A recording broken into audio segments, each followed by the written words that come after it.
3টার পর থেকে টানা সন্ধ্যা 7টার পর পর্যন্ত দুই পক্ষের মধ্যে ইটপাটকেল ধাওয়া পাল্টা ধাওয়া কিছুক্ষণ পর পর থেমে থেমে চলছিল। তবে কিছুক্ষণ আগে 7টার ঠিক কিছু পর পরই পুলিশ আসলে এখানে মূলত শহীদুল্লাহ হলের সামনে যারা কোটা আন্দোলনকারী, কোটা সংস্কারের দাবিতে যারা আন্দোলন করছিল তারা আসলে মূলত এখানে অবস্থান নিয়েছিলেন 3টার পরে।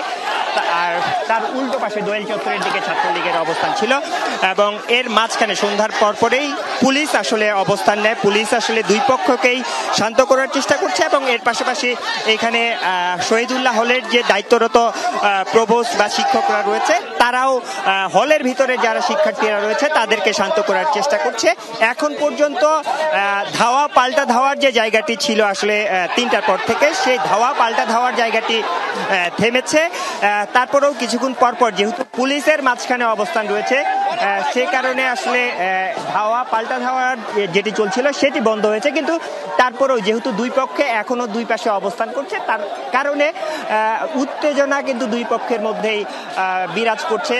যারা কোটা আন্দোলনকারী তারা বলছে যে ক্যাম্পাসের মধ্যে পুলিশ কেন বা বহিরাগতদের দিয়ে মূলত হামলা করা হচ্ছে, সেই জায়গাটি আসলে শিক্ষকদের বলার চেষ্টা করছেন। শিক্ষকরাও মূলত এই পরিস্থিতিটাকে শান্ত করার চেষ্টা করছেন যেন এই যারা আন্দোলনকারী তাদেরকে হলের ভিতরে ঢুকিয়ে দিয়ে যারা ছাত্রলীগের দোয়েল চত্বরের দিকে আছে তাদেরকে পুলিশ যেহেতু একটি মাঝখানে ব্যারিকেড দিয়েছে, সেই ব্যারিকেডটি যেন ছাত্রলীগ পার হতে না পারে সেই জায়গাটি নিশ্চিত করার চেষ্টা করছেন। এবং এখন পর্যন্ত বলা যায় যে গত 4 ঘন্টা ধরে যে ধাওয়া পাল্টা